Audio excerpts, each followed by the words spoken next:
At ngayon mga giliw naming tagapakinig, narito si Lola Sela sa kanyang pangalawang kabanata ng kanyang kwento na pinamagatang Kaluluwang Ligaw, dito sa ating dulang Mga Kwento ni Lola Sela.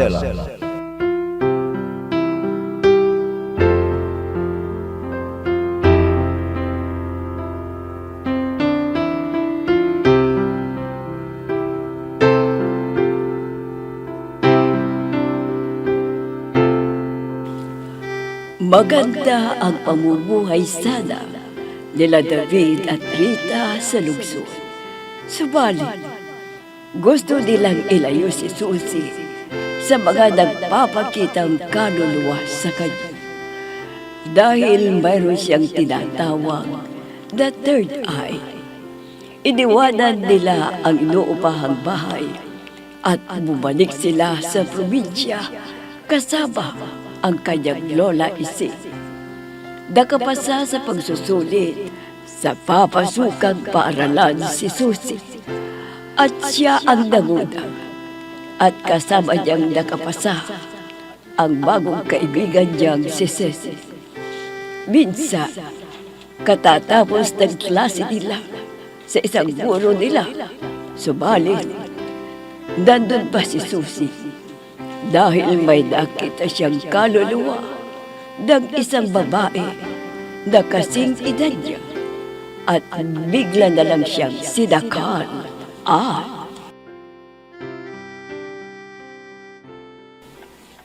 O Miss Susie Rosario, kanina pa tapos ang klase natin. Bakit nandito ka pa? May nakita kong isang babae na nanlilisik ang mga mata at duguan ng damit. Parang galit na galit siya kay Sir Eric. Susie, anong nangyari sa'yo? Lumalapit sa akin. Sasakalin ako. Miss Susie Rosario, anong nangyari sa'yo? Susie! Tatanggalin ko ang kamay niya sa leeg ko. Ayan. Natanggal ko na. Ayan, nawala na siya. Ang lakas niya. Sino kaya ang multo na yun? Bakit ganun ang itsura niya? Bakit may dugo ang kanyang buong katawan? Sino kaya siya? Sino? Susie, anong nangyayari sa'yo? Okay ka lang ba? Opo, sir. Okay lang ako. Sige, sir. Uuwi na rin po ako. Bye, sir. Ano kaya nangyayari sa babae niya? May sakit kaya siya? Pero anong klaseng sakit? Ano?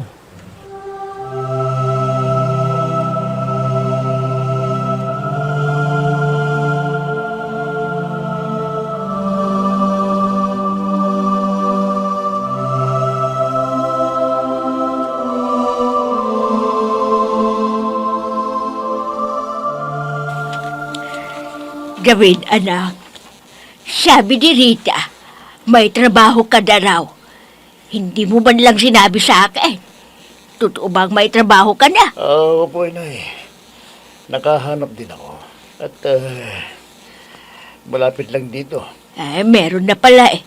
Hindi mo man lang sinabi sa akin dahil naghahanap din ako. Huwag Kausap na, ko inay. yung kumari ko eh. Huwag na. May trabaho na ako at ang gustong-gusto ko na po itong trabaho na hanap ko. Siguro. Hindi sinabi sa akin na may trabaho ka na. Baka hihingi ako sa'yo ng pera, ganun ba yun? Anak ko, inay naman o. Hindi naman sa ganon.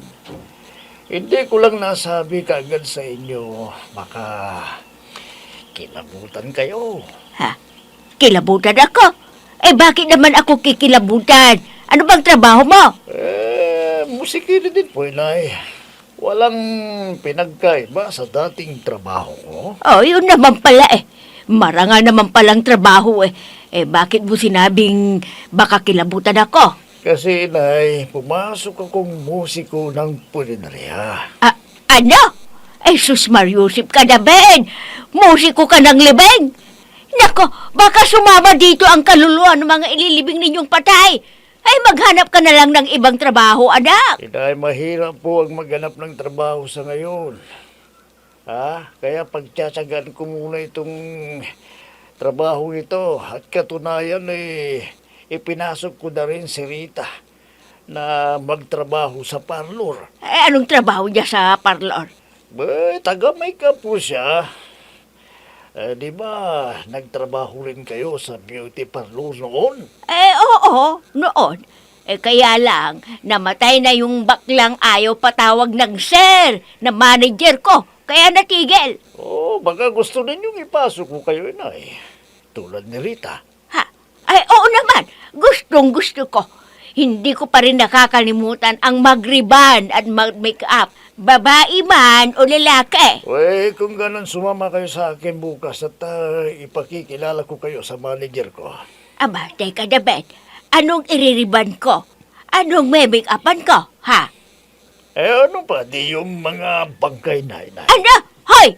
Tumigil ka nga at babatukan kita! Lumakit ka dito! Mahal Lapit! ang bayad sa mga ganong klaseng trabaho, kaya sumama niyo sa akin bukas. Ay, nasa ba yung baston ko dito? At ihahambalos ko sa'yo! Ay... Inay, anong gagawin niyo din sa baston ninyo? Ay, naka! Huwag na, inay, huwag! Ali ka dito! Bumalik ka rito! Hahambalusin kitang animal ka!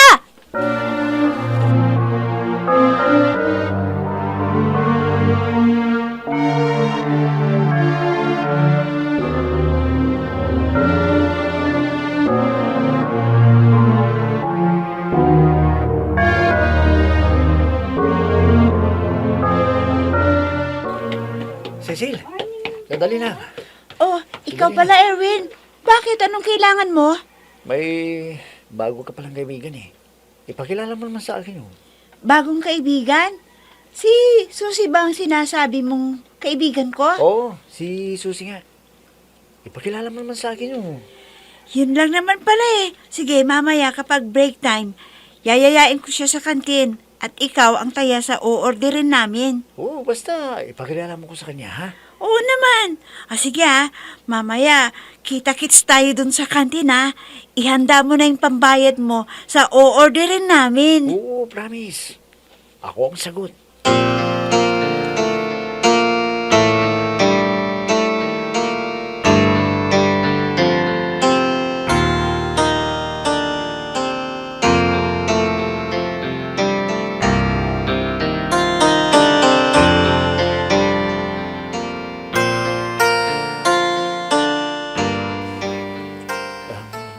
Maraming salamat sa iyo, Susi.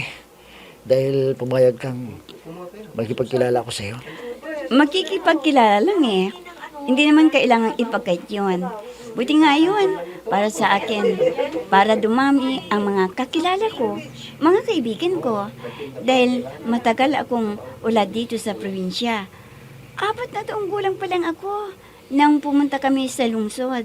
Dahil doon ang hanap buhay at trabaho ng daddy at mami. Kasamang lola. Ganun ba? Buti naman at bumalik kayo dito sa probinsya. Kung hindi kita nakilala. Ganun ba? Yung babae na sumakal sa akin kahapon. Nakita ko na naman siya. Oh, bakit bigla ka natabi mo dyan? Okay ka lang ba, Susi? Kailangang iwasan ko siya. Baka bigla naman niya akong sakalin at sabunutan. Magugulat ang mga nandito sa kantin. Iwasan ko siya. Susi, ano bang nangyayari sa'yo? Bakit bigla kang natulala? Hoy! Erwin? Susi, may sakit ka ba? Dadalhin mo muna kita sa klinik, ha? Bigla na lang siyang nawala. Sino kaya siya? At bakit parang galit na galit siya sa akin? Bakit? Susi, okay ka lang ba? Halika. Sama na muna kita sa klinik. Erwin? Pasensya ka na. Juan, may naalala lang ako. Okay lang ako. Sige, umalis na tayo rito. Baka nandun na si Sir Eric sa room. Sige na, Erwin. Salamat sa libre mo sa merienda, ha? Okay, bye. Bye, Susi.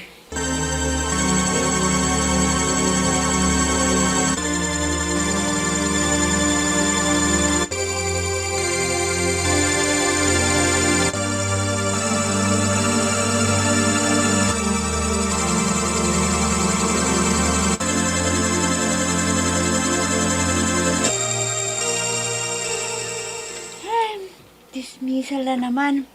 Makauwi na nga kaagad. Cecil, sandali lang. May tatanong ako sa'yo. Ha? Kayo pala, Sir Eric. Ano po yon? Pwede bang abalahin kita sandali? Doon na tayo mag-uusap sa office ko. Sige po, sir. Tayo na po.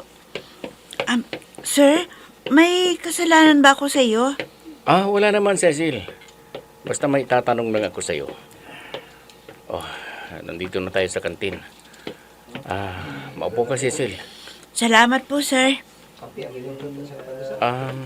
Miss, bigyan mo kami ng tigisang pineapple juice at tinapay. Sir, ano po yung itatanong niyo sa akin? Cecil, matagal na ba kayong magkaibigan ni Susie? Mula nang umpisa ang klase, sir. Bakit po? Kung nakakasama mo siya, wala ka bang kakaibang napapansin sa mga kinikilos niya? Wala naman po, sir. Bakit po? Kayo may napapansin sa kanya? Kasi ilang beses ko na kasing napansin na parang may nakikita siyang hindi natin nakikita. Sir? Oo, Cecil. Gusto kong tulungan niya akong magmanman sa kanya. Baka may problema siya sa... Sa... Ano, sir? Sa pag-iisip? Ganun ba ang ibig niyong sabihin, sir? Oo, Cecil. Sir?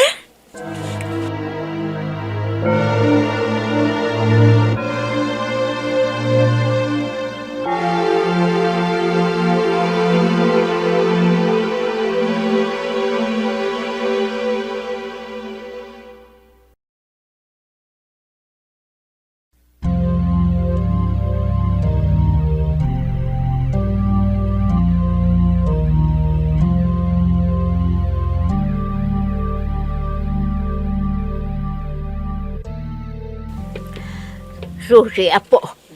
Kumusta naman ang pag-aaral mo? Hindi ka ba nahihirapan? Ay, hindi naman po, Lola. Masaya po ako dahil marami na po akong kaibigan. Ang babait po nila sa akin. Ay, ganun ba? Iwasan mo ang makipagkaibigan sa salbahe, Opo naman, Lola. Sa awa ng Diyos mababait pong lahat ng naging kaibigan ko. Lalo na si Cecil. Ay, ganun ba? Sige. Kung minsan, yayain mo naman sila dito sa bahay para makilala ko naman sila. Opo, Lola. Gustong-gusto nga nilang mamasyal dito sa bahay Sabi ko, nakakahiya dahil maliit at luma na ang bahay natin. Kahit luma na at maliit ang bahay natin, apo, mga tao naman tayo. May kasabihan nga, aanhin mo ang malaking bahay na bato kung ang nakatira naman ay kwago. Ay di bali ng bahay kubo kung ang nakatira ay tao.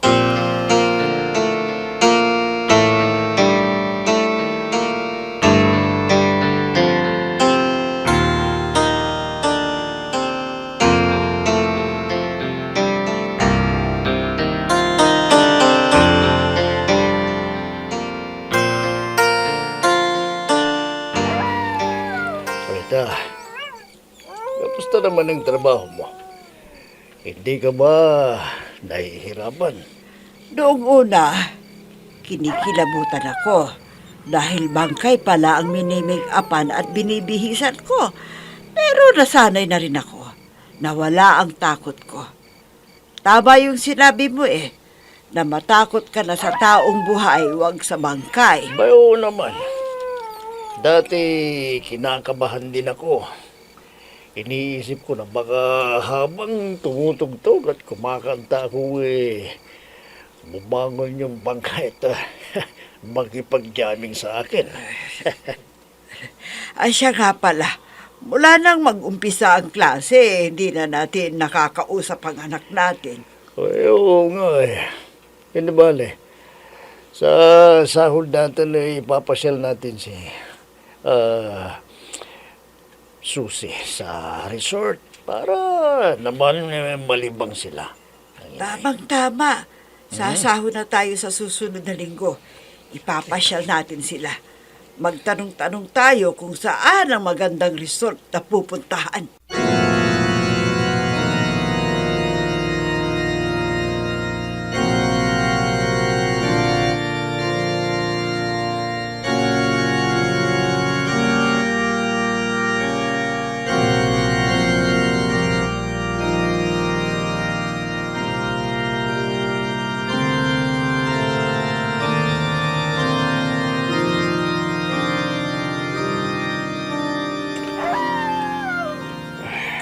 Hindi na naman ako makatulog. Lagi nang ang susi na yun ang pumapasok sa isipan ko. Ano kaya nangyayari sa kanya? Ano kaya kung imbitahan ko ang kanyang mga magulang para makausap sila? Baka naman may pinagdadaanan siya. Pero ayon naman kay Cecil, wala naman daw siyang ibang napapansin sa kanya. Mabait naman daw siya.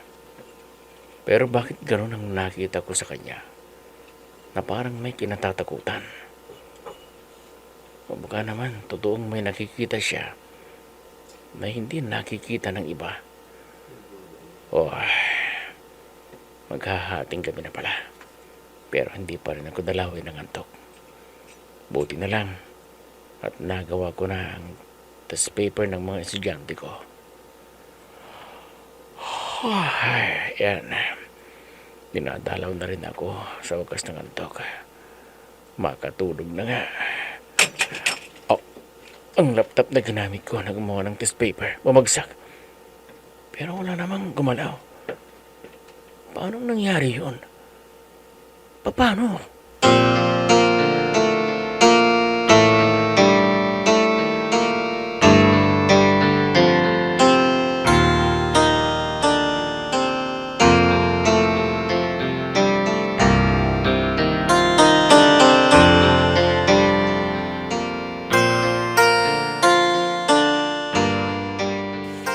Congrats, Susie! Ikaw na naman ang nag-top sa exam. Ha? Ganun ba? Nako, nakachamba lang ako siguro. Hindi dyan ba yun? Talagang magaling ka. Noong entrance exam natin, ikaw na ang nag-top. Kaya talagang matalino ka. Maraming humahanga sa iyo eh. At isa na ako doon. Salamat, Cecil. Yung babaeng nagpakita sa akin nun, nagpakita naman siya. At parang galit na nakatitig sa akin. Sino kaya ang babaeng yan? Bakit laging nagpapakita sa akin? Ano kaya kung lapitan ko at kausapin? Kaya lang, nanlilisik ang kanyang mga mata. Baka saktan niya ako. Susie! Anong nangyayari sa'yo? Bakit parang natulala ka dyan? Huy! Ha? Cecil? May sinasabi ka ba? Tignan mong babaeng ito. Laging absent-minded. Ano bang nangyayari sa'yo, ha? Wala, Cecil. Wala. Alam mo, minsan, kinausap ako ni Sir Eric. Tinanong ako kung wala raw akong napapansin sa'yo. Sabi ko wala. Ngayon, meron na. Kasi, natutulala ka. Ano bang nangyayari sa'yo? May problema ka ba, ha? Cecil? May sinasabi ka ba?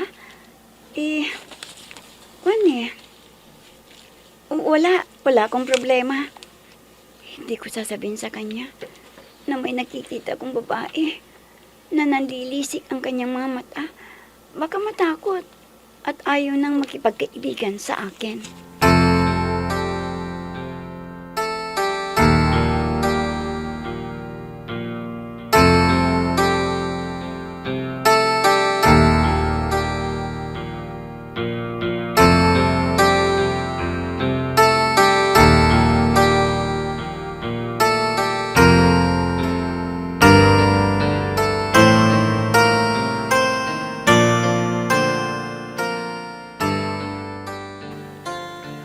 Kung ganun, wala kayong ibang napapansin sa kanya? Kundi yung pagkatulala niya kung minsan? Opo, sir. Pero talagang matalino siya. Siya na naman pala ang nag-top sa midterm exam at siya na naman ang nag-top sa final exam. Oo, matalino talaga si Susie. Kaya lang, bakit ganun siya? May problema kaya siya sa pamilya niya? Palagay ko, sir, wala naman eh. Sir Eric, Cecil, mas masamang balita. Ha?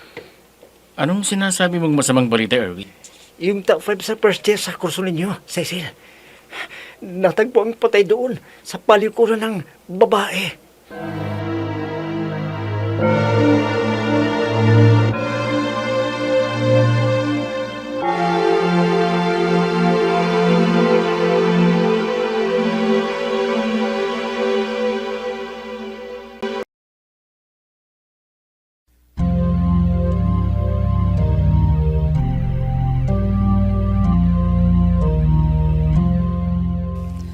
Sino kaya ang babaeng laging nagpapakita kay Susi? Magiliw naming tagapakinig, abangan ang susunod na kabanata ng ating kwento na pinamagatang Kaluluwang Ligaw, dito sa ating dulang Mga Kwento ni Lola Sela. Mga nagbigay buhay sa ating dula: Myra Abrihal Narnula, Susan Malignem, Ami Diaz, Oscar Ora, Robert Di Guzman, Jun Cabato, Eva Alcoreza. Technical Supervision at Musika, Oscar Ora. Nilapatan ng tunog, Robert Di Guzman. Sa panulat at direksyon, Emma Dalupe. Mga kwento ni Lola Sela. Inihahandog ng IFRE Recording Studio para sa pambansang radyo ng Pilipinas, Bombo Radio, Philippines.